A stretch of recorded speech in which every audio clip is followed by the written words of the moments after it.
பழைய காலங்களில் நீங்கள் பார்த்தீங்கன்னாக்க திருமணம் பண்ணி வைப்பாங்க. அது நல்ல நாளில் பண்ணாங்களா பண்ணலையாங்கிறது. உதாரணத்துக்கு நம்ம தாத்தா பாட்டியெல்லாம் வந்து இந்த நல்லபடியாக தான் இருந்தாங்க, நல்லபடியாக தான் நம்மளை வளர்த்தாங்க, நல்ல குடும்ப அமைப்புகளை ஏற்படுத்தினாங்க. ஆனால் இப்போ வர வர வர வரை ஏன் இது டிஸ்டர்ப் ஆகுது அப்படின்னு பார்த்தீங்கன்னா, ஒன்றும் வேண்டாம். நீங்கள் உங்களால் முடிஞ்சதுன்னா குடும்ப நல கோர்ட்டுகளுக்கு நீங்கள் போங்க. அங்கே வந்து டேட் ஆஃப் மேரேஜ் என்ன நடந்துக்குன்னு பாருங்கள். பெரும்பாலும் நான் சொல்கிறது 99.9% என்ன எண்களில் அவங்க மேரேஜ் பண்ணியிருப்பாங்க அப்படின்னு கேட்டிங்கனாக்க,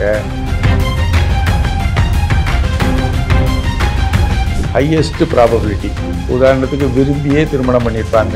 1 வருடம் இல்லை, 2 வருடம் இல்லை, 3 வருடங்கள் 4 வருடங்கள்லாம் விரும்பி, இல்லை சின்ன குழந்தையிலேருந்தே பார்த்து வளர்ந்தவங்களா கூட இருக்கலாம். காலேஜ் லெவலில் ஸ்கூல் லெவல்லேருந்தே பார்த்து வளர்ந்தவங்களா இருக்கலாம்.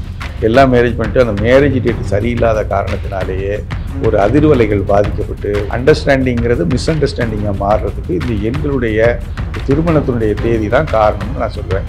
இது மாதிரி ஆயிடுச்சு, இப்போ என்ன பண்ணலாம்? பிறந்த தேதிங்கிறது கடவுள் கொடுத்தது.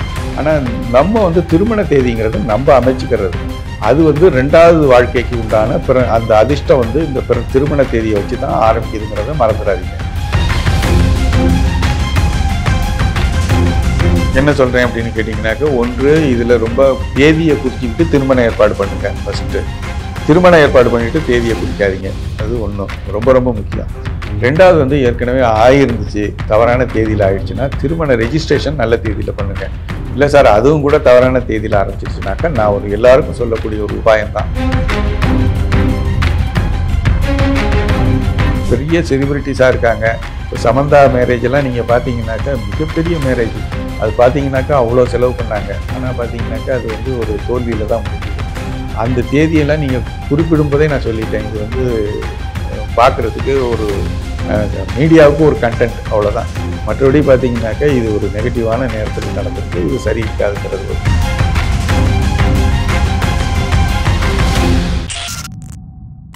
அஸ்ட்ரோ தமிழ் அன்பு நேயர்களுக்கு வணக்கம். நம்ம சேனல்ல தொடர்ந்து வந்து ஜோதிட ரீதியாகவும் ஆன்மீக ரீதியாகவும் பல இன்ட்ரெஸ்டிங்கான விஷயங்கள் பார்த்துட்டு இருக்கோம். அந்த வகையில இன்னைக்கு வந்து நியூமராலஜி ரிலேட்டடா பார்க்கலாம். ஏற்கனவே நம்ம சேனல்ல வந்து நியூமராலஜி ரிலேட்டடா வந்து நிறைய விஷயங்கள் பார்த்திருக்கோம். இன்னைக்கு வந்து மேரேஜ் அப்படிங்கிற ஒரு விஷயம் வந்து ரொம்பவே ஒரு முக்கியமான ஒரு விஷயமா இருக்கு லைஃப்ல. ஸோ அதுல வந்து நிறைய ப்ராப்ளம்ஸ் வந்து ஃபேஸ் பண்றாங்க இல்லைங்களா? இதுக்கெல்லாம் வந்து என்ன காரணம்? இப்போ ஜாதக ரீதியா ஏதாச்சும் பிரச்சனை இருந்தா சரி பண்ணிக்கலாம். ஆனா அந்த மேரேஜ் டேட்டே பிரச்சனையா இருக்கும் போது வந்து இது எப்படி சரி பண்ணலாம்? ஜாதக ரீதியா ஒன்றும் பண்ண முடியாதுங்கிறப்போ இந்த நியூமராலஜில இதுக்கு ஒரு சொல்யூஷன் இருக்கா அப்படின்னு சொல்லி இன்னைக்கு டீடைலா கேட்டு தெரிஞ்சுக்கலாம். சோ இத பத்தி பேசுறதுக்காக நம்ம கூட இன்னைக்கு சயின்டிபிக் நியூமராலஜிஸ்ட் மற்றும் ஜெமாலஜிஸ்ட் திரு ஏகே பாலசுப்ரமணியம் அவர்கள் இருக்காங்க. வணக்கம். வணக்கம்மா, வாழ்க வளமுடன். அஸ்ட்ரோ தமிழா நேயர்களுக்கு என்னுடைய அன்பான வணக்கங்கள். சார், நான் ஏற்கனவே சொன்ன மாதிரி இப்போ மேரேஜ் அப்படிங்கிற ஒரு விஷயம் வந்து ரொம்பவே ஒரு முக்கியமான விஷயம் நம்ம லைஃப்ல இல்லைங்களா? ஸோ இப்போ மேரேஜ் டேட்டுங்கிறது வந்து ரொம்பவே ஒரு இப்போ அதுதான் வந்து ஸ்டார்டிங் பாயிண்ட்ங்கிறப்போ அது வந்து டேட் குறிக்கிறதுங்கிறது வந்து ஒரு முக்கியமான ஒரு ஈவெண்ட் தான். ஸோ இதை வந்து நியூமராலஜில வந்து கணிக்கிறது வந்து எவ்வளவு முக்கியத்துவமா இருக்கு சார்? இதை பத்தி கொஞ்சம் டீட்டெயிலாக சொல்லுங்க. இப்போ இதுக்கு வந்து நான் வந்து எப்பயுமே நான் பொதுவாக என்ன சொல்லுவேன்னு கேட்டிங்கனாக்க, அறிவியல் ரீதியாக கொஞ்சம் பாருங்கள். அறிவியல்னா என்ன அப்படின்னு கேட்டிங்கன்னா, ஒரு எண் வடிவமாக நம்ம பார்க்குறது. இப்போது அறிவியல்னாலே எண்களுடைய அடிப்படை தான், கணக்கினுடைய அடிப்படை தான் அறிவியல்னு சொல்லக்கூடியது. நம்ம அஸ்ட்ராலஜிக்கலாக சொல்லக்கூடிய விஷயங்கள் இப்போ அஸ்ட்ரானாமின்னு சொல்கிறாங்க. அஸ்ட்ராலஜிக்கலாக வந்து ஒரு சூரிய கிரகணம் சந்திர கிரகணம்லாம் இப்போ தோன்றுங்கிறது இப்போ கண்டுபிடிச்சது இல்லை. 1000-2000 வருஷத்துக்கு முன்னாடியே கணக்கு பண்ணுறது தான் இப்போ நம்ம வந்து பஞ்சாங்கம்னு நம்ம சொல்லக்கூடியது. இதில் நீங்கள் அஸ்ட்ரானமிக்கலாக என்ன சொல்கிறாங்கன்னா, இப்போ இருக்கக்கூடிய கருவிகளினுடைய அடிப்படையில் இந்த கிரகணங்கள்லாம் எப்போ தோன்றுங்கிறத அவங்க சொல்கிறாங்க. இது நம்ம பார்க்குறோம். இது ரெண்டும் வந்து ஒரே இடத்துல தான் மேட்ச் ஆகுது. இது அஸ்ட்ராலஜிக்கலும் அஸ்ட்ரானமிக்கலுக்கும் என்ன வித்தியாசம் அப்படின்னு கேட்டிங்கனாக்கா, அஸ்ட்ராலஜிங்கிறது மிகப்பெரிய ஒரு கடல் மாதிரி, ஓஷன் மாதிரி. அதில் வந்து நம்ம முழுந்தி முத்தெடுக்கிறதுங்கிறது ரொம்ப அதுக்குரியவங்க ரொம்ப குறைவாக தான் இருக்காங்க. அந்த எண் வடிவங்கிறது எப்படின்னு கேட்டிங்கன்னா யாரும் எதுவும் சொல்லிட முடியாது. எண் வடிவம்னா ஒரே 1ஆம் நம்பர்னா 1ஆம் நம்பர் தான், 2ஆம் நம்பர்னா 2ஆம் நம்பர் தான். எளிமையாகவும் புரிஞ்சிக்கலாம், அறிவியல் ரீதியாகவும். இப்போது உதாரணத்துக்கு 3ஆம் நம்பருக்கும் 5ஆம் நம்பருக்கும் என்ன நம்பர் இடையில வருதுன்னா 4ஆம் நம்பர் இடையில வந்து ஈஸியாக சொல்லிடலாம். ஸோ இது வந்து மெண்டலீஃப் பிரின்சிபல்னு சொல்லிட்டு முன்னாடியெல்லாம் வந்து பார்த்திங்கன்னா கெமிஸ்ட்ரியில் வந்து மெண்டலீஃப் டேபிள்னு ஒன்று இருக்கும். அந்த டேபிள் போடும்போது அந்த மெண்டலீஃப்ங்கிற அந்த இவர் என்ன சொன்னார்னா, எல்லா எலிமெண்ட்ஸையும் குறிப்பிட்டு வரும்போது 2 இடங்களில் 4-5 இடங்களில் விட்டுட்டார். என்னன்னு கேட்கும்போது இதற்குண்டான எலிமெண்ட்ஸ் பின்னாடி கண்டுபிடிக்கப்படும்னு கணிச்சார். ஸோ அந்த எண்களுடைய வரிசை தான் அதுக்கு வந்து அவர் வந்து அதை அடிப்படையாக வச்சு தான் அந்த ப்ரிடிக்ஷனை கொடுத்தாரு. ஸோ அதே மாதிரி நீங்கள் பார்த்தீங்கன்னா நான் பாஸ்ட்டில் போய் பாருங்கள். இப்போ உதாரணத்துக்கு உங்கள் ரிலேஷன்ஸில் மேரேஜ் நடக்குது, உங்கள் நண்பர்கள் வட்டாரத்தில் மேரேஜ் நடக்குது. இப்போ வந்து மிக பழைய காலங்களில் நீங்கள் பார்த்தீங்கன்னாக்கா திருமணம் பண்ணி வைப்பாங்க. அது நல்ல நாளில் பண்ணாங்களா பண்ணலையாங்கிறது. உதாரணத்துக்கு நம்ம தாத்தா பாட்டியெல்லாம் வந்து நல்லபடியாக தான் இருந்தாங்க, நல்லபடியாக தான் நம்மளை வளர்த்தாங்க, நல்ல குடும்ப அமைப்புகளை ஏற்படுத்தினாங்க. ஆனால் இப்போ வர வர வர வரை ஏன் இது டிஸ்டர்ப் ஆகுது அப்படின்னு பார்த்தீங்கன்னா, இதில் நான் முக்கியமாக பார்க்குறது இந்த ராகு கேதுக்களுடைய பாதிப்பு தான். ராகு கேதுக்களும் எப்பப்பெல்லாம் உள்ளே வருதோ அப்போல்லாம் நிச்சயமாக பாதிப்புகள் வரும். ராகு கேதுக்கள் எப்படி உள்ளே வருது அப்படின்னு கேட்டிங்கனாக்க, என்றைக்கு நமக்கு மீடியா ஒரு தகவல்கள் வந்து ஒரு பேப்பர் வடிவத்தில், உதாரணத்துக்கு டெய்லி பேப்பரை படிக்கிறோம், அதுக்கடுத்து நீங்கள் பார்த்தீங்கன்னா ரேடியோன்னு ஒன்று இருந்தது, அது கேதுவோட வடிவம். அதுக்கு பிறகு நீங்கள் பார்த்தீங்கன்னாக்க டிவின்னு ஒன்று வந்தது, அது வீட்டுக்குள்ளேயே வந்து உட்காந்துட்டு என்னென்னவோ பண்ணிகிட்டு இருக்கு. அதுக்கடுத்து செல்ஃபோனுன்னு வந்தது, அதுவும் வந்து கேதுவோட வடிவம். இந்த ராகு கேதுக்கள் உள்ளே வரும்போது உங்களுக்கு சிந்தனை தடுமாற்றம் நிச்சயமாக ஏற்படும். சிந்தனை தடுமாற்றங்கிறது என்ன அப்படின்னு கேட்டிங்கனாக்க, இப்போ நீங்களே இருக்கீங்க, இயல்பாக ஒரு விஷயம் நடக்குது, உங்கள் சொந்தக்காரங்க இருக்காங்க, ஏதோ நடத்துகிறாங்க, நல்லபடியாக போயிட்டு இருந்தால் பிரச்சனை இருக்காது. இந்த மருந்து குடிக்கும்போது குரங்க நினைக்காதேன்னு சொல்லிடுறது. சும்மா இருந்தாங்கன்னா மருந்தை குடிச்சிருப்பாங்க. குரங்க நினைக்காதுன்னு சொன்னால் அந்த மருந்து குடிக்கவே முடியாது. எப்போ பார்த்தாலும் இந்த குரங்கு சம்மந்தமே இல்லாத குரங்கு ஞாபகத்துக்கு வந்துக்கிட்டே இருக்கும். அந்த மாதிரி தான் இந்த ராகு கேதுக்களுடைய வடிவம். இது என்ன பண்ணணும்னு கேட்டிங்கன்னா, இயல்பாக உங்களுடைய சிந்தனைப்படி நீங்கள் செயல்பட்டிங்கன்னா எந்த விஷயமும் தப்பாக நடக்க போகிறதில்ல. ஏன்னா உள்ளுணர்வுங்கிறது ரொம்ப ரொம்ப முக்கியம், அது உங்களுக்கு இருக்குது. ஆனால் வெளியிலேருந்து வரக்கூடிய தகவல்களை போடும்போது அது வந்து பாலில் கலக்கிற மாதிரி தான். உடம்புல நம்ம உணர்வில் இருக்கிறது பால் மாதிரி, வெளியில் கலக்கும்போது உங்களுக்கு ஒரு நெகட்டிவாக தான் அது போகுது. சரி, போயிட்டு போகுது. இதுலேருந்து தப்பிக்கிறதுக்கு என்ன வழின்னு நம்ம பார்க்கலாம். இப்போ தப்பிக்கிறதுக்கு என்ன வழி அப்படின்னு பார்த்தீங்கன்னாக்கா, எப்படி ஒரு உங்களுடைய பாஸ்ட் ரெக்கார்டெல்லாம் எடுத்து பாருங்கள். உங்கள் நண்பர்கள், உங்களுடைய இது இல்லை ஒன்றும் வேண்டாம், நீங்கள் உங்களால் முடிஞ்சதுன்னா குடும்ப நல கோர்ட்டுகளுக்கு நீங்கள் போங்க. அங்கே வந்து டேட் ஆஃப் மேரேஜ் என்ன நடந்திருக்குன்னு பாருங்கள். பெரும்பாலும் நான் சொல்கிறது தான், நான் சொல்கிறது 99.9% என்ன எண்களில் அவங்க மேரேஜ் பண்ணியிருப்பாங்க அப்படின்னு கேட்டிங்கனாக்க, எப்போவுமே பார்த்தீங்கன்னாக்க 5ங்கிறது ரொம்ப அதிர்ஷ்டகரமான எண். எதற்கு? வியாபாரத்துக்கு மட்டும். அதே எல்லா எண்களுக்கும் பாசிட்டிவ் உண்டு, நெகட்டிவ் உண்டு. அதே மாதிரி 5ஆம் நம்பருக்கு நெகட்டிவ் என்னன்னு கேட்டிங்கன்னா, அந்த எண்களில் 5, 14, 23 இந்த எண்களில் மேரேஜ் ஆகியிருந்தாலோ அல்லது கூட்டு எண் 5ஆம் நம்பர் வந்தாலோ நிச்சயமாக வந்து அந்த திருமணம் வந்து, இப்போ நான் சொல்கிறது 2 விஷயம் சொல்கிறேன் உங்களுக்கு. ஒரு ரோட்டில் நடந்து போயிட்டுருக்கோம், நடுவில் போவீங்களா ஓரத்தில் போவீங்களா அப்படின்னு கேட்டால் நம்ம ஓரத்தில் தான் போவோம். ஏன்னு கேட்டிங்கனாக்கா ப்ராபபிலிட்டி, ஆக்சிடெண்ட் ப்ராபபிலிட்டின்னு ஒன்று இருக்குது. அது நடு ரோட்டில் போகும்போது அதிகமாக இருக்கும், ஓரத்தில் போகும்போது கம்மியாக இருக்கும். இல்லைன்னு சொல்லிட முடியாது, நடு ரோட்டில் போகிறவங்க தப்பிக்க மாட்டாங்கன்னு சொல்ல முடியாது. ஸோ ப்ராபபிலிட்டி வந்து 0.1% தான் நடு ரோட்டில் போகிறவங்க தப்பிக்கிறது. அது ஓரத்தில் போய் அடிபடுறவங்களும் இருக்காங்க. அதுக்காக நம்ம எதை ப்ரிஃபர் பண்ணுவோம்? ஓரத்தில் போகிறது தான் ஒரு மினிமம் ப்ராபபிலிட்டி. ஸோ அது மாதிரி தான் இதுவும். நான் சொல்கிறது 5ங்கிற எண்ணு வந்து இப்போ தேதியிலையோ கூட்டு எண்ணிலையோ இருந்தாலோ, 8ங்கிற எண்ணு தேதியிலையோ கூட்டு எண்ணில் இருந்தாலோ, சில பேருக்கு 2ஆம் நம்பரும் கூட வேலை செய்யுது. 2ஆம் நம்பரில் பிறப்பு எண்ணிலையோ கூட்டு எண்ணில் அந்த தேதியிலையோ கூட்டு எண்ணில் இருந்தாலோ, 7ஆம் நம்பர் கூட்டு எண்ணிலையோ இதில் இருந்தாலோ உங்களுக்கு 7, 16, 25 ஒன்றான இது 2, 14, 2, 11, 20, 29, 5, 14, 23, 8, 17, 26 இந்த எண்களும் கூட்டு எண்கள் வந்து 2ஆம் நம்பரோ 4ஆம் நம்பரோ 7ஆம் நம்பரோ 8ஆம் நம்பரோ வந்தால் கண்டிப்பாக வந்து ஒரு நெகட்டிவிட்டி, ஹையஸ்ட் ப்ராபபிலிட்டி. உதாரணத்துக்கு விரும்பியே திருமணம் பண்ணியிருப்பாங்க. 1 வருடம் இல்லை, 2 வருடம் இல்லை, 3 வருடங்கள் 4 வருடங்கள்லாம் விரும்பி, இல்லை சின்ன குழந்தையிலேருந்தே பார்த்து வளர்ந்தவங்களா கூட இருக்கலாம், காலேஜ் லெவலில் ஸ்கூல் லெவல்லேருந்தே பார்த்து வளர்ந்தவங்களா இருக்கலாம். எல்லாம் மேரேஜ் பண்ணிட்டு அந்த மேரேஜ் டேட்டு சரியில்லாத காரணத்தினாலேயே ஒரு அதிர்வலைகள் பாதிக்கப்பட்டு ஒருத்தருக்கு ஒருத்தர் அண்டர்ஸ்டாண்டிங்கிறது மிஸ் அண்டர்ஸ்டாண்டிங்காக மாறுறதுக்கு இந்த எண்களுடைய திருமணத்தினுடைய தேதி தான் காரணம்னு நான் சொல்லுவேன்.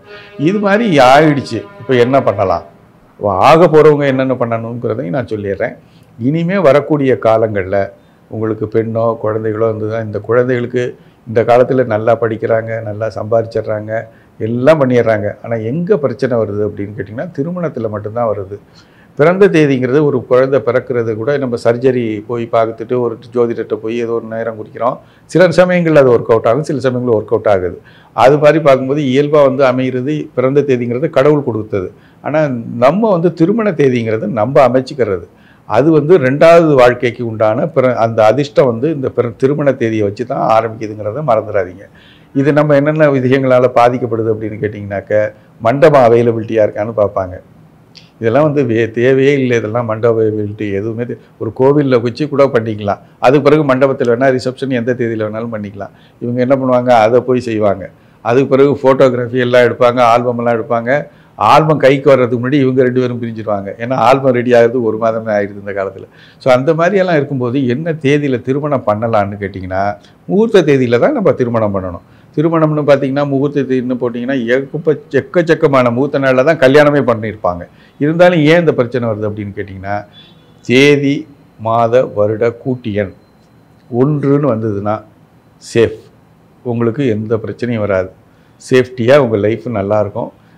இந்த டேட் வந்து நீங்க பர்த் டேட்டை சொல்றீங்க? இல்ல, கூட்டு எண், தேதி மாத வருட கூட்டு எண். ஓகே. அந்த மேரேஜ் டேட்டுக்கு தேதி மாத வருட கூட்டு எண் ரொம்ப ரொம்ப விதி எண்ணுன்னு சொல்லக்கூடியது ரொம்ப ரொம்ப முக்கியமானது.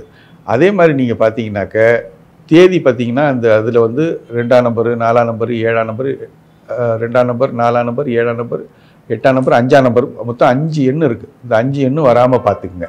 மற்ற எண்கள் வந்தாலும் பரவாயில்ல. மற்ற எண்கள் வந்து கூட்டு எண் 1 வந்துருச்சுன்னா உங்கள் லைஃபு சேஃபு. சரி, முடியாது, என்னால் முடியலை அப்படின்னா டேட் ஆஃப் ரெஜிஸ்ட்ரேஷன்னு சொல்லுவாங்க. மேரேஜை வந்து நீங்கள் விசேஷங்கள் வேறு எங்கேயாவது வச்சுட்டு ரெஜிஸ்ட்ரேஷன் பண்ணக்கூடியது. அந்த ரெஜிஸ்ட்ரேஷன் டேட்டனாச்சும் நல்ல தேதியில் வச்சு கூட்டம் இல்லாத நாட்களாக எடுத்து, சுபமுகூர்த்த நாள் தான் தேவைன்னு அவசியம் இல்லை, அஷ்டமி இல்லாத நாட்கள், ஏதோ ஒரு நாளில் கூட்டு எண் மட்டும் 1 உள்ளது. நீங்களும் மாப்பிள்ளையோ பொண்ணோ மாப்பிள்ளையோ 2 பேரும் சேர்ந்து போய் அது ரெஜிஸ்ட்ரேஷன் ஆச்சும் நீங்கள் நல்ல தேதியில் பண்ணிட்டு வர்றது சிறப்பு. நீங்கள் திரும்ப திரும்ப இங்கே எங்கே என்ன கண்ணை மறைக்கிறதுன்னு சொல்லுவாங்க. ஒரு விஷயங்கள் நடக்கும்போது நிறைய விஷயங்கள் கண்ணை மறைச்சிரும். எப்படின்னு கேட்டிங்கன்னா, நம்ம எதை பார்ப்போம் அப்படின்னா, ஆட்கள் பொருத்தமாக இருக்காங்களான்னு பார்ப்பாங்க, அப்புறம் ஸ்டேட்டஸ் பொருத்தமாக இருக்கான்னு பார்ப்பாங்க. எல்லாமே பொருத்தமாக இருக்கான்னு பார்த்துட்டு எது முக்கியமான பொருத்தமோ அந்த இடத்துல வந்து கண்ணை மறைச்சிரும். ஸோ இதில் கொஞ்சம் கவனமாக இருக்கணும். இதில் சில விஷயங்கள் எங்கே நடக்குன்னா, மாப்பிள்ளை பொண்ணு வீட்டுக்கு மாப்பிள்ளை வீட்டுக்கும் இடையில் நீங்கள் பெரியவர், நீங்கள் என்ன இந்த தேதி குறிக்கிறீங்க, நாங்கள் இந்த தேதி குறிக்கிறோம், இதுதான் பிரச்சனை, அதுதான் பிரச்சனை, 2 பேரும் பார்த்திங்கன்னா அதில் ஒரு பிரச்சனைகள் வந்துடும். ஸோ அது மாதிரி பேசும்போது இந்த பிரச்சனைகளை மனசில் கவனத்தில் கொண்டு நல்ல தேதிகளாக பார்த்து நம்ம வாழ்க்கை அடித்தா நம்ம குழந்தைகள் நல்லா இருப்பாங்கங்கிற அடிப்படை கருத்தில் ஒற்றுமையாக இருந்து, ஸோ இந்த தேதியை மட்டும் ஃபஸ்ட்டு தேதியை குறிச்சிட்டு திருமணத்தை பண்ணுங்கள். திருமணத்தை எல்லாம் முடிவு பண்ணிட்டு தேதியை குறிக்காதீங்கிறது தான் என்னுடைய கருத்து. ஏன்னா அப்படி பார்த்தீங்கன்னா உங்களுக்கு தேதி கிடைக்காது. ஸோ முதல்ல வந்து தேதியை குறிச்சிட்டு பண்ணுங்கள். இது ஏற்பாடுகளும் நல்ல முறையில் நடக்கும், திருமணத்துக்கு பிறகு வாழ்க்கையும் நல்லா இருக்குங்கிறது 99.9% நம்ம சயின்டிஃபிக்காக ஸ்டாட்டிஸ்டிக்கலாக நம்ம பார்த்தது. நீங்கள் வந்து இதில் வந்து முன்ன பின்ன இதெல்லாம் கிடையாது. ஸ்டாட்டிஸ்டிக்கலாக நான் பார்த்தது 99.9% நல்லா தான் இருக்குது. திருமண நாட்களை வந்து 2-3 தேதிகள் கொடுப்பாங்க. உங்களுக்கு எது செலக்டிவாக இருக்கோ அது வந்து செலக்ட் பண்ணி வச்சுக்கோங்க அப்படிங்கிற மாதிரி. இந்த டேட்ஸ் எல்லாம் இப்படி 2-3 டேட்ஸ் கொடுக்கறது வந்து அவங்களுக்கு எப்படி யூஸ்ஃபுல்லாக இருக்குது? பொதுவாக இப்போ ஜோதிடத்துறையை நான் குறை சொல்ல விரும்பலை. ஜோதிடத்துறைகள் அவரே குறித்து கொடுத்துருப்பாரு. அப்புறமா போய் பார்த்தீங்கன்னா அவரே சொல்லுவார், அதில் ஏதோ பிரச்சனைங்க அப்படிங்கம்பாங்களே ஒழிஞ்சு அவங்களுக்கே ஒரு தெளிவு இருக்காது. ஏன்னா ஜோதிடம்ங்கிறது மிகப்பெரிய கடல். அது ஒரு கடல் மாதிரி. அதை நம்ம முன்னே சொன்ன மாதிரி அதிலெல்லாம் போய் மூழ்கி முழுத்தெடுக்கிறது ரொம்ப சிரமம். நான் என்ன சொல்கிறேன்னு கேட்டிங்கனாக்கா, ஸ்டாட்டிஸ்டிக்கலாக பாருங்கள். உதாரணத்துக்கு இப்போ வர்ற துறைகளெல்லாம் நீங்கள் பார்த்தீங்கன்னா டேட்டா சயின்ஸு, ஏஐன்னு சொல்கிறாங்க இல்லைங்களா, இதெல்லாம் எதன் அடிப்படையில் செயல்படுது அப்படின்னா புள்ளி விவரத்தின் அடிப்படையில் தான் செயல்படுது. புள்ளி விவரத்தின் அடிப்படையில் செயல்பட்டு ஒருத்தர் இந்த பாட்டு வரிசையை கேட்டுக்கிட்டு இருக்காருன்னா அடுத்த பாட்டு இது தான் கேட்பாருங்கிறது இது ப்ரிடிக்ட் பண்ணுது. அவ்வளோதான். இந்த ஸ்டாட்டிஸ்டிக்கல் ஸ்டடி தான் வந்து ஏஐன்னு ஆர்டிஃபிஷியல் இன்டெலிஜென்ஸில் யூஸ் பண்ணுறாங்க. இதே தான், வேறு ஒன்றும் விஷயமே இல்லை. நீங்கள் பாஸ்ட் லைஃப்பில் நடந்ததெல்லாம் எடுத்து பாருங்கள். உங்கள் திருமண வாழ்க்கை, பக்கத்தில் இருக்கவங்க, உறவினர்கள், நண்பர்கள், இவங்க இதெல்லாம் எடுத்து பாருங்கள். நீங்கள் பார்த்தீங்கன்னாக்க நல்லாவே தெரியும். ஒரு அல்காரிதம் அதில் இருக்குது, ஒரு வரிசை இருக்கும். அது இந்த பார்த்தீங்கன்னாக்கா டேட்டோ அல்லது டோட்டல் நம்பரோ ஏதோ ஒரு பிரச்சனை இருக்கும். ஸோ அதனால் நம்ம என்ன பண்ணணும்னு கேட்டிங்கனாக்க, நம்ம வந்து இந்த அடிப்படையில் எடுத்தால் ப்ராபபிலிட்டி ரொம்ப ரொம்ப கம்மியாக இருக்குங்கிற பட்சத்தில் நீங்கள் அதை முதல்ல செலக்ட் பண்ணதுக்கு பிற்பாடு நீங்கள் திருமண முயற்சிகளை இதெல்லாம் ஆரம்பிங்க. ஏற்பாடும் நல்ல முறையில் இருக்கும், கல்யாணமும் நல்ல முறையில் நடக்கும். எதுக்காக செலவு பண்ணமோ அந்த வாழ்க்கை வந்து சிறப்பாகவும் இருக்குங்கிறது தான் என்னுடைய கருத்து. 2-3 தேதிகளெல்லாம் இந்த ஜோதிடத்துறையில் குறித்து கொடுத்துக்கிட்டே இருக்காங்க. இப்போ நீங்கள் அது வந்து கேலண்டர்லேயே நீங்கள் பார்த்தீங்கன்னா அதிகமாக சுப முகூர்த்த நாள் உள்ள கேலண்டர்கள் தான் அதிகமாக விற்கும். என்ன காரணம்னாக்கா முகூர்த்த நாள் அதிகமாக இருக்குது. சில பேர் கேட்பாங்க, ஒருத்தர் கேட்டாங்க, ஏங்க இந்த மாதம் நீங்கள் இந்த தேதி சொன்னீங்க, அடுத்த மாதத்தில் சொல்லவே இல்லையே அப்படின்னு கேட்குறாங்க. அது ஆக்சுவலாக அது மாதிரியெல்லாம் கிடையாது. ஒரு வருடத்திலேயே எனக்கு தெரிஞ்ச அப்ரூவ்டு இந்த தேதியில் நடந்தால் எந்த பிரச்சனையும் வராத நாட்கள்னு சொல்லக்கூடியது ரொம்ப ரொம்ப ரேராக தான் இருக்கும். ஒரு 5லேருந்து 10க்குள்ளே தேடுறதே கஷ்டம். இதுதான் என்னுடைய கருத்து. இது எனக்கு என்னென்னா இந்த சுப முகூர்த்த நாளோட சேர்ந்து வருது பார்த்தீங்களா, அது இன்னும் ரொம்ப கஷ்டம். ஸோ அந்த மாதிரி வரும்போது எனக்கே ஒரே சந்தோஷமாக இருக்கும். பரவாயில்ல, இந்த நாள் நல்லாயிருக்கு, இதை எல்லாருக்கும் கொடுக்கலான்னு சொல்லி எனக்கே ஒரு சந்தோஷம் வரும். மற்ற நாட்கள்லாம் பார்த்தீங்கன்னாக்கா நீங்கள் பாருங்கள், வரிசையாக பாருங்கள், 8 கூட்டிய 5 முகூர்த்த நாட்கள் நிறையா இருக்குது இந்த வருஷம். அதை பண்ணிவிட்டு அது யார் மேலே குறை சொல்கிறது? நம்மளோட கர்மாவை தான் குறை சொல்லிக்க வேண்டியிருக்கு. அதுலேருந்து தப்பிக்கிறதுக்கும் கடவுள் ஒரு வழி காட்டியிருக்காரு. நீங்கள் அதையும் கண்ணை மூடிட்டு போய் நான் யூஸ் பண்ண மாட்டேன் அப்படின்னா நம்ம அது ஒன்றும் பண்ண முடியாது. தயவுசெய்து அந்த கூட்டியன் 1ல் திருமணத்தை ஃபிக்ஸ் பண்ணுங்கள். நல்ல வாழ்க்கையில் அமையணும். வாழ்த்து. இன்னும் ஒரு சிலர்லாம் பாத்தீங்கன்னா இந்த டேட்ஸும் தாண்டி இந்த நாட்கள்ல தான், குறிப்பா வந்து சண்டேல தான் வைக்கணும் அந்த மாதிரி எல்லாம் போறாங்க. இப்போ வந்து சண்டே திருமணம் அப்படிங்கிறது வந்து பண்ணக்கூடாதுங்கிற மாதிரி எல்லாம் சொல்றாங்க. சோ அதற்கு வந்து ஈடா வந்து இந்த டேட்ஸோ இல்ல டைமோ வந்து சரியா பார்த்து வச்சுக்கணும் நல்லா சொல்றாங்க. சோ இதெல்லாம் வந்து இந்த அளவுக்கு சரி. சார் இப்போ பொதுவாகவே பத்திரிக்கை கொடுக்கும்போது அவங்க என்ன சொல்றாங்கன்னா, சார் ஞாயிற்றுக்கிழமையா இருக்கணும், 10 to 12 கீழேயும் வந்துடக்கூடாது, இந்த பிரம்ம முகூர்த்த திருமணங்களாலும் ஆகாது, 10 to 12 அப்படி சொல்லுங்கள், சனிக்கிழமை நைட்டு ரிசப்ஷன், ஓகே அப்படி தான் சொல்கிறாங்களே தவிர்த்து அது கல்யாணங்கிறது எவ்வளோ பெரிய விஷயம், அவங்க ஒரு பெரிய வாழ்க்கையே ஒரு குடும்பத்தையே உருவாக்குற விஷயம், அது ஒரு நல்ல முறையில் நடக்கணுங்கிறது இவங்க நினைக்கிறதே இல்லை. என்னை பொறுத்த வரைக்கும் நீங்கள் எப்போ வேணாலும் ரிசப்ஷன் பண்ணிக்கிங்க. ஆனால் கல்யாண தேதியை மட்டும் நீங்கள் கோவிலில் வேணாலும் வச்சிங்க, உங்களுக்கு விருப்பப்பட்டவங்க உங்களுக்கு உடைமைப்பட்டவங்க மட்டும் வந்தாலே போதுமானது. அதை போய் நல்ல தேதியில் பண்ணிக்கிட்டு வந்துட்டு ரிசப்ஷனை நீங்கள் எப்போ வேணாலும் சனிக்கிழமை நைட்டே வச்சுக்கோங்க. ஞாயிற்றுக்கிழமை வேணாலும் வைக்கலாம், ஒன்றும் தப்பு கிடையாது, ரிசப்ஷன் எப்போ வேணாலும் வச்சுக்கோங்க. ஆனால் தேதி மட்டும் சரியான தேதியில் அமைச்சிக்கிறது வாழ்க்கையில் ஒரு நல்ல விஷயங்களை. அதுவும் இப்போ பார்த்தீங்கன்னாக்க கூட்டு குடும்ப முறைகள், அப்புறம் குழந்தைகள் வளர்ப்பு, அதுக்கெல்லாம் பார்த்திங்கன்னா வர வர வந்து பார்த்திங்கன்னா செலவினங்கள் அதிகமாகிட்டே இருக்குது. ஒரு குழந்தைங்கிறது சாதாரண விஷயங்கள, பெரிய ப்ராஜெக்ட். அது ஒரு ப்ராஜெக்ட் பண்ணுறாங்க இல்லைங்களா, 10 கோடி ப்ராஜெக்ட், 20 கோடி ப்ராஜெக்ட் மாதிரி ஆகிடுச்சு. இது இப்போ குழந்தை உற்பத்திக்கே ப்ராஜெக்ட் மாதிரி செலவு பண்ண வேண்டியிருக்கு. ஸோ நல்ல முறையில் ஒரு குழந்தை உருவாகும். இன்ஃபர்டிலிட்டி ப்ராப்ளமும் பார்த்திங்கனாக்கா இந்த தவறான திருமண தேதியினால தான் இன்ஃபர்டிலிட்டி ப்ராப்ளமுமே வர்றது. ஸோ அதை வந்து நீங்கள் இயல்பாக ஒரு குழந்தை பிறக்கிறதுக்கு உண்டான விஷயங்களும் நல்லபடியாக நடக்கும். போய் இன்ஃபர்டிலிட்டின்னு சொல்லி உடம்பை கெடுத்துக்கிட்டு அதுலேயும் பார்த்தீங்கன்னாக்கா இன்ஃபர்டிலிட்டி பண்ண போய் உடம்பே வந்து பிற்பாடு எந்த ஃபெர்டிலிட்டியும் ஆகாதுங்கிற லெவலுக்கெல்லாம் நிறைய விஷயங்கள் நடக்குது. அப்புறம் உருவாகிற குழந்தைக்கு இந்த மருத்துவத்தன்மைங்கிறது இயல்பிலேயே உருவாகிற குழந்தையோடவும் உடலில் வந்து நோய் எதிர்ப்பு சக்திகள் ரொம்ப குறைவாகி போய் சின்ன வயசுலேயே நீங்கள் பார்த்தீங்கன்னாக்கா இந்த சர்க்கரை வியாதி வர்றது வரதெல்லாம் இதில் எது இயற்கை தன்மைக்கு ஒரு மாறான தன்மைக்கு நம்ம எப்பயுமே ஒரு பிராய்லர் கோழி மாதிரி ஒரு உற்பத்தி மாதிரி இதை பண்ணவே கூடாது. உணவுக்காக ஏதோ ஒன்று பண்ணுறோம், ஆனால் நம்ம வந்து ஒரு நல்ல உயிர்களையும் உடலையும் உற்பத்தி பண்ணும் ஒரு கடமையாக இருக்கும்போது நல்ல திருமண தேதியில் பண்ணிக்கிட்டால் மிகப்பெரிய சிக்கல்கள்லேருந்து தப்பிக்கலாமா? இப்போ ஒரு விஷயம் இருக்கு சார், இப்போ நல்ல நாள் அப்படின்னு சொல்லி ஒன்று இருக்கு இல்லைங்களா, அது இப்போ வந்து இது வந்து நல்ல நாள் தான், ஆனால் அந்த நல்ல நாள் வந்து எனக்கான நாள் கிடையாது, என்னோட எண்ணுக்கான நாள் கிடையாது அப்படிங்கிறத சொல்கிறாங்க இல்லைங்களா, இதை வந்து நீங்கள் எப்படி பார்க்குறீங்க? உதாரணத்துக்கு பொதுவான நல்ல நாள் அப்படின்னு ஒன்று இருக்குது. அப்போ வந்து நான் என்ன சொல்கிறேன்னு கேட்டிங்கனாக்கா, இப்போ நீங்கள் பர்சனலாக ஒரு விஷயம் எடுக்கிறீங்க. இப்போ பர்சனலாக எடுக்கும்போது உங்களுடைய பிறந்த தேதியை நீங்கள் பார்க்குறீங்க. இந்த பிறந்த தேதிக்கு ஏற்ற மாதிரி ஒரு நல்ல நாளை செலக்ட் பண்ணிக்கிறோம். ஆனால் நீங்கள் பார்த்தீங்கன்னா பொதுவான விஷயங்கள் அப்படிங்கிற போது எப்படின்னு கேட்டிங்கனாக்கா, எல்லாரும் சம்மந்தப்படும் போது உள்ள விஷயங்கள் தான் பொதுவான விஷயம்.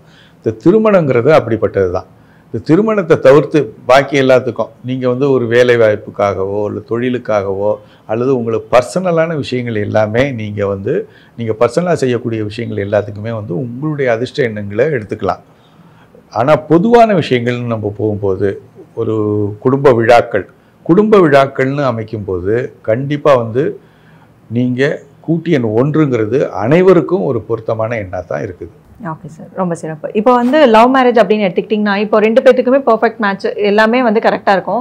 ஆனால் வந்து இப்போ வீட்டுக்கு தெரியாமல் பண்ணிக்கிறாங்கங்கும் போது சுபமுகூர்த்தம் அப்படின்னலாம் எதுவுமே பார்க்க மாட்டாங்க, நல்ல நாளாக பண்ணிக்கலாம் அப்படின்னு சொல்லி பண்ணிட்டு அதுக்கப்புறம் ப்ராப்ளம்ஸ் வந்து ஃபேஸ் பண்ணுறாங்க அப்படின்னா அது வந்து பிரிவில் கொண்டு போய் விட்டுருது. ஸோ இதெல்லாம் வந்து எவ்வளோ கவனமாக இருக்கணும், அவங்க மேரேஜுங்கிற ஒரு விஷயம் வந்து எவ்வளோ கவனமாக இருக்கும்? பொதுவாக வந்து இப்போ என்ன சொல்கிறாங்கன்னா, மனப்பொருத்தம் ஜாதகம் இல்லை, 2 பேருக்குமே ஜாதகம் இல்லைன்னா மனப்பொருத்தம் இருந்தால் பண்ணிக்கிங்கன்னுறாங்க. சரி, மனப்பொருத்தம் இருந்தால் பண்ணிக்கிற போது என்ன நடக்குது அப்படின்னு கேட்டிங்கனாக்கா, இயல்பாகவே அவங்களுக்கு நல்ல நேரம் இருந்ததுன்னா அந்த மனப்பொருத்தம்ங்கிறது நான் ஏற்கனவே சொன்ன மாதிரி நட்ரோட்டில் போகிற மாதிரி தான் அது. ஏன்னா பொருத்தம் பார்க்குறதுங்கிறது ஓரமாக போகிறது, நட்ரோட்டுங்கிறது highest probability of accidents. So அது மாதிரி மனப்பொருத்தம்னு அவங்க பண்ணும்போது பல சமயங்களில் பார்த்திங்கன்னா நெகட்டிவாக தான் போகுது. அப்புறம் தேதியும் பார்க்குறது இல்லை, அவங்க ஏதாவது ஒரு தேதியில் திருமணத்தை அவசரமாக பண்ணும்போது ஏதாவது ஒரு தேதியிலையும் பண்ணிடுறாங்க. எதேச்சியாக நம்மளுடைய கர்மா நல்லா இருந்து நல்ல தேதியிலேயே அமைஞ்சதுன்னா உங்களுக்கு நல்லது தான் நடக்கும். இதுவே வந்து ப்ராபபிலிட்டி அதிகமாக ஏதாவது நெகட்டிவில் நீங்கள் கல்யாணம் பண்ணிங்கனாக்கா நெகட்டிவ் தான் நடக்கும். இதில் வந்து நீங்கள் அவசரமாக பண்ணீங்களா, இல்லை டிலேடாக பண்ணீங்களா, இல்லை விரும்பி பண்ணீங்களா, விரும்பாமல் பண்ணீங்களா, இதெல்லாம் வேலையே செய்யாது. கூட்டு எண் 1ன்னு இருந்ததுன்னா நல்லாயிருக்கும். மற்ற எண்கள் வந்ததுன்னா ஹையஸ்ட் ப்ராபபிலிட்டி ஆஃப் நெகட்டிவிட்டி. இதுதான் வந்து என்னுடைய கருத்துமா. ரொம்ப சிறப்பாக சொன்னீங்க சார். இப்போ திருமண டேட் இருக்கு இல்லையா, அது நம்மளோட பர்த் டேட்டு, அப்புறம் நம்ம பேருக்கு உண்டான ஒரு நம்பர்னு ஒன்று இருக்கு இல்லையா, இதெல்லாமே வந்து ஒரு கான்ஃப்ளிக்டான ஒரு நம்பராக இருக்குது அப்படிங்கும் போது வந்து இதற்கான சொல்யூஷன் அப்படிங்கிற மாதிரி நியூமராலஜியில் எப்படி பார்க்குறீங்க? பொதுவாக நம்ம வந்து என்னென்ன காரணங்கள்னு ஒன்று இருக்குது. இப்போ நீங்கள் இருக்கீங்க, இப்போ நான் இருக்கேன் அப்படின்னு வைங்களேன். இப்போ என்னுடைய பிறந்த தேதி என்னன்னு நம்ம ஒன்று குறிப்பிடுறோம். இந்த குறிப்பிட்ட எண் வந்து எதில் எக்ஸ்பர்டைஸு, எதில் நெகட்டிவாக இருக்குன்னு பார்க்கணும். இப்போ உதாரணத்துக்கு இப்போ ஒருத்தர் 7ஆம் நம்பரில் பிறந்திருக்காரு அப்படின்னா அவர் எதில் எக்ஸ்பர்டைஸ்ன்னு பார்த்தீங்கன்னாக்கா வெளிநாட்டு தொடர்பு, வெளிநாட்டு மொழிகள், அந்நியம், அதில் ரொம்ப எக்ஸ்பர்ட்டாக இருப்பாங்க. அவங்கள கொண்டாந்து வீட்டுக்குள்ளே அடைச்சிங்கன்னா, சொந்த ஊருக்குள்ளே போட்டிங்கனாக்கா சொந்த ஊருக்குள்ளே பெரிய பெரிய கான்ஃப்ளிக்ட்ஸ் ஏற்படும். ஸோ பிறந்த தேதிங்கிறது எந்த தேதிக்குமே பாசிட்டிவிட்டி நெகட்டிவிட்டி இருக்குது. அந்த பாசிட்டிவை நம்ம எடுத்துக்கிட்டு நெகட்டிவாக அவாய்ட் பண்ணிக்கணும். சொந்த ஊரில் இருக்கக்கூடாது, சொந்தக்காரங்களை பார்க்கக்கூடாது. எவ்வளோ தூரம் வெளியில் போகிறாங்களோ, அந்நிய பட்டு போகிறாங்களோ அந்த அளவுக்கு அவங்க வாழ்க்கை சிறப்பாக இருக்கும். இது ஒரு விஷயம். ரெண்டாவது விஷயம் வந்து அவங்க வந்து ஒரு திருமணம் பண்ண போகிறாங்க, ஒரு தொழில் எடுக்கிறாங்கன்னா இந்த சம்மந்தப்பட்ட தொழில் எடுக்கிறது தான். ஏன்னா இஷ்டப்பட்டு செய்யக்கூடிய தொழில்கள் தான் இன்றைக்கி ஜெயிக்கும். கஷ்டப்பட்டு ஜெயிக்கிற தொழில்கள் ஜெயிக்கவே ஜெயிக்காது. ஸோ இவங்களுக்கு இயல்பாகவே எந்த விருப்பம் இருக்கோ அந்த படிப்பு, அந்த தொழில்கள், இதில் தான் அவங்க சிறப்பாக வந்து கவனம் செலுத்துவாங்க, வெற்றியும் அடைவாங்க. மூன்றாவது வந்து என்னென்னு கேட்டிங்கனாக்கா, திருமணம்னு அமையும் போது அவங்களுடைய பொருத்த எண்கள்னு இருக்குது. அதாவது எப்படின்னு கேட்டிங்கனாக்கா, ஒவ்வொரு எண்ணுக்குமே வந்து உடல் அதிர்வுன்னு ஒன்று இருக்கும். இந்த உடல் அதிர்வு வந்து என்னென்னு கேட்டிங்கனாக்கா, இன்றைக்கி இது பண்ணால் நல்லா இருக்குங்கிற போது அதை புரிஞ்சுக்கிட்டு அவங்க எதையுமே கேட்காம அதை செய்வாங்க.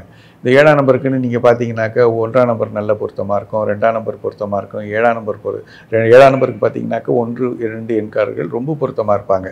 இந்த உடல் அதிர்வு வந்து அவங்களுக்கு ரொம்ப பொருத்தமான ஒரு அதிர்வுகளை ஏற்படுத்துறதுனால இயல்பான வாழ்க்கை அவங்களுக்கு சிறப்பாகவே இருக்கும். ஸோ இந்த மாதிரி பொருத்தப்படாத இயல்பாக வந்து பார்த்திங்கன்னா ஒரு காதலிச்சு விரும்பி திருமணம் பண்ணியிருப்பாங்க. அவங்க பார்த்தீங்கன்னாக்கா அவங்களுக்கும் நம்பர் தெரியாது, இவங்களுக்கும் நம்பர் தெரியாது. ஏதோ ஒரு ஈர்ப்பில் அவங்க ஒரு இடத்துல வேலை பார்த்துருப்பாங்க. வேலை பார்க்குற இடத்துல இருக்கக்கூடிய விஷயங்களை வச்சு ஒரு முடிவை பண்ணியிருப்பாங்க. ஒரு முடிவு பண்ணிட்டு போகும்போது அப்புறமா தான் தெரியும் பர்சனலாக 24/7 days 24/7 ஒன்றாவே இருக்கணுங்கிற போது அவங்களுக்கு அப்போ தான் தெரியும், நெகட்டிவிட்டியெல்லாம் அப்போ தான் தெரிய ஆரம்பிக்கும். ஸோ அந்த மாதிரி இருக்கும்போது பிறந்த தேதி தெரியாமல் விரும்பி திருமணம் பண்ணுறது அவ்வளோ சிறப்பு இல்லை. பொருத்தமான அந்த தேதி வந்து பொருத்தமாக இருந்தால்தான் உங்களுடைய வாழ்க்கை, திருமண வாழ்க்கை இனிக்கும், தொடர்ந்து நீடிக்கும். ஸோ இதை வந்து நம்ம கவனமாக வச்சுக்கணும். தேதியும் கூட்டு எண் 1ல் பண்ணிக்கிறது ரொம்ப சிறப்பாக இருக்குது. அதே மாதிரி நீங்கள் பார்த்தீங்கன்னாக்கா இப்போ இருக்கக்கூடிய நடைமுறை சிக்கல் என்னன்னு கேட்டிங்கன்னா, ஃபஸ்ட்டு வந்து ப்ரொஃபஷன் தான் முக்கியங்கிறாங்க. ஆணாக இருக்கட்டும், பெண்ணாக இருக்கட்டும், எல்லாருமே சொல்லக்கூடிய முதல் வார்த்தை எனக்கு ப்ரொஃபஷன் தான் முக்கியம். அந்த ப்ரொஃபஷன் எப்படி இருக்குது அப்படின்னு கேட்டிங்கன்னா, பகல் ப்ரொஃபஷன்னு மட்டும் வெளியில் பகலில் போய் வேலை பார்த்துட்டு வருவாங்க. நம்ம அப்பா அப்பாக்கெல்லாம் நீங்கள் பார்த்தீங்கன்னா பகலில் வெளியில் போய் வேலை பார்த்துட்டு நைட்டு வந்துடுவாங்க. இப்போ பார்த்தீங்கன்னாக்கா ஒர்க் ஃப்ரம் ஹோம்னு ஒன்று வந்துருச்சு. ரெண்டாவது என்னென்னு கேட்டிங்கன்னா, நைட்டு கண்ணு முழித்து பார்க்கக்கூடிய வேலைகளாக இருக்குது. அப்புறம் பார்த்தீங்கன்னாக்கா மிட் நைட் பிரியாணின்னு சாப்பிட ஆரம்பிக்கிறாங்க. ஸோ உடல் என்ன பண்ணுதுன்னு கேட்டிங்கன்னா, நம்மளுடைய உடல் வந்து சூரியனுடைய இயக்கத்தை வச்சு தான் உடலே இயங்குது.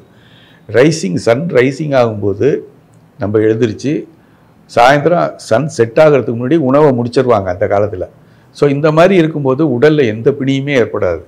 இப்போ வந்து இந்த உடல் இயக்கமும் பார்த்தீங்கன்னாக்கா ஒவ்வொரு உள்ளுறுப்பும் ஒவ்வொரு நேர கணக்கில் தான் இயங்கிக்கிட்டு இருக்குது. அதாவது பயாலஜிக்கல் கிளாக் அப்படின்னு சொல்லுவாங்க. இந்த பயாலஜிக்கல் கிளாக்கை நீங்கள் டிஸ்டர்ப் பண்ணுறீங்க அப்படிங்கிற போது இயற்கை தன்மையை விட்டு நீங்கள் வெளியில் போகிறீங்கன்னு அர்த்தம். இயற்கை தன்மையை விட்டுட்டு வெளியில் போனீங்கனால எப்படா இவன் வருவான்னு உட்காந்துருக்கு நிறையா விஷயங்கள், அது முழுக்க உள்ளே வந்துடும். இப்போ நீங்கள் நான் 3 மணிக்கு சாப்பிடக்கூடாதா சார்? ஆம்னி பஸ் டிரைவர்ஸ் எல்லாம் பார்த்தீங்கன்னா நிறையா ஆம்னி பஸ் போகுது, நைட்டு தான் எல்லாம் ட்ராவல்ஸ் எல்லாம் நடக்குது. நைட்டில் முன்னாடியெல்லாம் ட்ராவல்ஸ் எல்லாம் இருந்திருக்காதுங்க. அந்த காலங்கள்லாம் வெளிச்சம் இல்லாத காலங்களில் இது நடந்திருக்காது. 6 மணி ஆனாலும் சாப்பிடுவாங்க, படுத்துருவாங்க. அவங்களுக்கு வியாதி ஒன்றும் வராது. அதுக்கு இயல்பான காரணம் என்னென்னா சூரிய உதயத்தோடு எழுந்திருக்கிறாங்க, சூரியனுடைய அவங்க படுத்துடுறாங்க. ஸோ இவங்க வந்து எப்படின்னு கேட்டிங்கன்னா சூரியனுக்கு எதிராகத்தான் இப்போ நிறைய பேர் இயங்கிக்கிட்டு இருக்கிறதுனால அவங்களுக்கு அந்த வியாதிகளெல்லாம் வந்து இயற்கை தன்மையிலேருந்து வேறுபடுறதுனால இப்போ கல்லீரல்லாம் வந்து 3 மணிக்கு இயங்கும் அப்படின்னா 3 மணிக்கு நீங்கள் பிரியாணியை சாப்பிட்றீங்கன்னா குடல் என்ன பண்ணோம், இது என்ன சம்மந்தம் இல்லாமல் நேரத்தில் வருதா அப்படிங்கிற போது அந்த இயக்கங்கள், இந்த என்சைம் சுரக்கிறது தான் ரொம்ப முக்கியம். அந்த என்சைம்ஸ் வந்து நேர அடிப்படையில் தான் சுரக்கும். நீங்கள் தவறான என்சைமில் போய் நீங்கள் தவறான நேரத்தில் சாப்பிட்டீங்கன்னா இயற்கையை விட்டு வெளியில் போய் உடலில் ஏற்படக்கூடிய வியாதிகளுக்கெல்லாம் அது ஒரு அடிப்படைய காரணமாக போய் உடலில் வந்து அது பொருளாதார சிக்கலாகவும் ஏற்படும், உடல் சிக்கலாகவும் ஏற்படும், குடும்ப வாழ்க்கையிலையும் மிகப்பெரிய சிக்கல்கள் ஏற்படுறதுக்கு உணவு பழக்கமும் ஒரு காரணமாக இருக்குது. இதை கொஞ்சம் கட்டுப்பாடாக பண்ணிக்கிறது நல்லது. Okay sir. இப்போ மேரேஜ் டேட் அப்படின்னு பார்க்கும்போது வந்து இப்போ நம்ம நாட்டில் மேரேஜ் பண்ணிக்கிறாங்க அப்படின்னா ஜாதகம் பார்த்து இல்லை நியூமராலஜி பார்த்து டேட் எல்லாம் குறித்து பண்ணுறாங்க, அது ஓகே. இப்போ வந்து மாப்பிள்ளையும் பொண்ணும் இந்த நாட்டில் இருக்காங்க, வெளிநாட்டில் இருந்து பார்க்குறாங்க, இப்போ வேலையில் இருக்காங்க, அப்படிங்கும்போது வந்து லவ் மேரேஜ் பண்ணிக்கிறாங்க. ஸோ இவங்களுக்கு வந்து மேரேஜ் டேட் வந்து எப்படி ஃபிக்ஸ் பண்ணுறது? இப்போ அவங்களுக்கு ஜாதகம் இருக்காது, அப்படியெல்லாம் இருக்கும் இல்லைங்களா? ஸோ இந்த மாதிரி சுச்சுவேஷன்ஸ் எல்லாம் எப்படி ஹேண்டில்? எப்பயுமே வந்து சர்வரோக நிவாரணின்னு ஒன்று இருக்குது.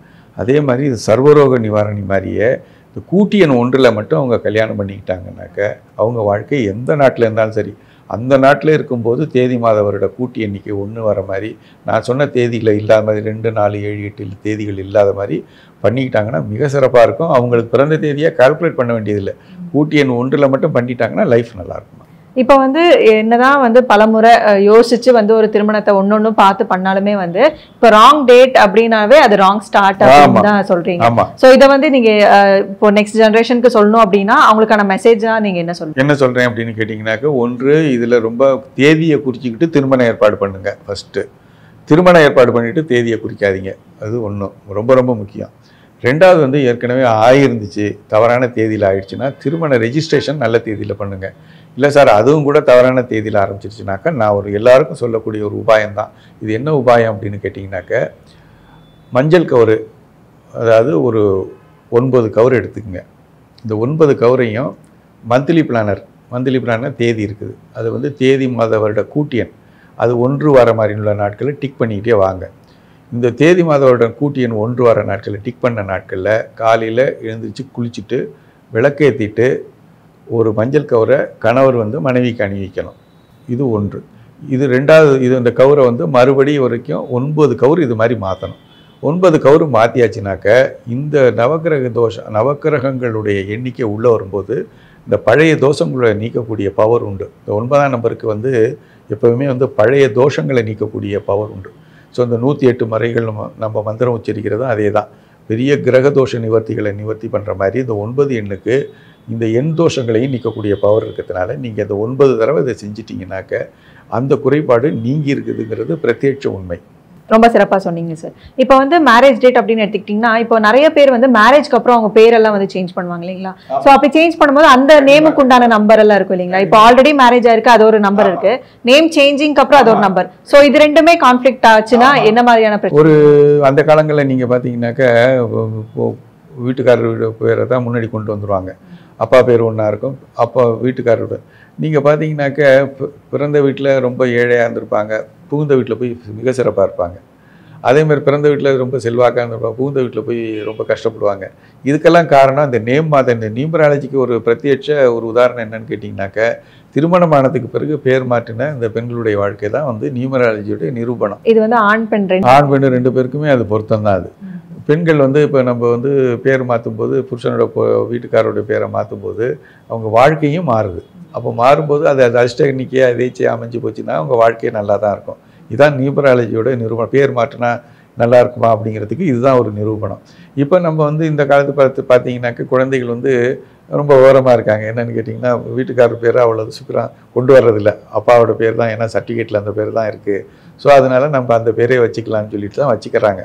இப்போ உதாரணத்துக்கு அந்த டோட்டல் நம்பரை நீங்கள் பாருங்கள். டோட்டல் நம்பரை பார்க்கும்போது ஒரு நல்ல நம்பராக இருந்துச்சுனாக்க நீங்கள் தாராளமாக அப்பா நம்பரை இனிஷியலாக வச்சுக்கலாம். திருமணத்துக்கு பிறகு இது ஒரு சான்ஸ். அப்போ வந்து வீட்டுக்காரர் பேர் அவங்களுடைய இனிஷியலை போட்டு பாருங்கள். நல்லா இருந்ததுனாக்க கண்டிப்பாக மாற்றிக்கிங்க. இது நியூமராலஜியில் மாற்றிக்கிறதுக்கு இது ஒரு நல்ல சான்ஸு.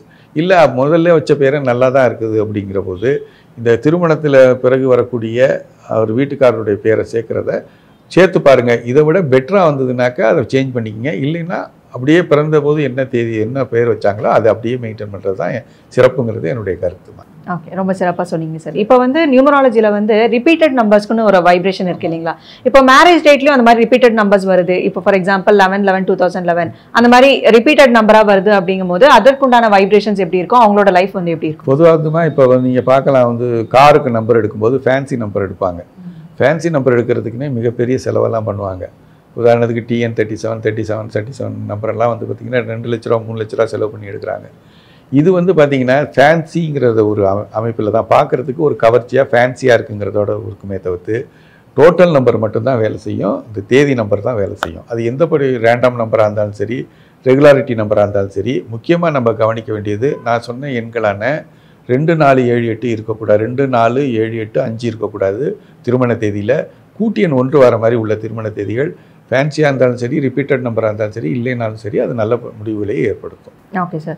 இப்போ வந்து மேரேஜில் பிரச்சனை அப்படின்னு பார்த்தீங்கன்னா, இப்போ நிறைய செலிபிரிட்டிஸ் எல்லாம் இப்போ சமீப காலமாக வந்து பிரிஞ்சு இன்னொரு திருமணம் அப்படியெல்லாம் போகிறாங்க. ஒரு குழந்தைங்க ஆனதுக்கு அப்புறமே அந்த மாதிரி எல்லாம் போகிறாங்க இல்லைங்களா? இப்போ வந்து அவங்க மீடியா ஃபீல்டில் இருக்கிறதுனால அவங்க லைஃப் எல்லாம் வந்து நம்மளுக்கு தெரியுது.